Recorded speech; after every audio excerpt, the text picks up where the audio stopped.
Shumë prej nesh që erdhën në Greqi me flok të zinje, me trupin të drejt,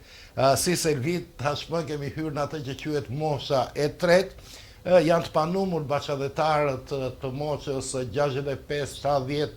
75 më shumë vjetë, që detyroheshin të paguanin nga xhepi e enzimat, sikur gjasme punonin, me qëllim që të merrin atë të uruar leje 3 vjeçare. Me ligjin e ri krijohet një tip i ri leje qëndrimi, që përfshin qytetar të vendeve të treta, të cilët kanë mbusur vitin e 65 të moshës, kanë qëndrim të përhershëm në Greqi dhe kanë leje qëndrimi të bleshme, e cila nuk mund të rinovohet për njërin apo për tjetrën arsye. Kjo leje qëndrimi për 65 vjeçarët pra jepet përderisa ata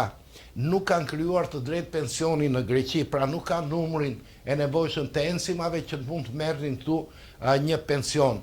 Jetojnë të paktën 20 vjet në Greqi dhe paraqesin siguracion privat. Sipas qarkores, ky rregullim bëhet për garantuar unitetin familjar të qytetarëve nga vendet e treta që qëndrojnë për shumë vite në Greqi, duke garantuar nga ana tjetër se prezenca e tyre në Greqi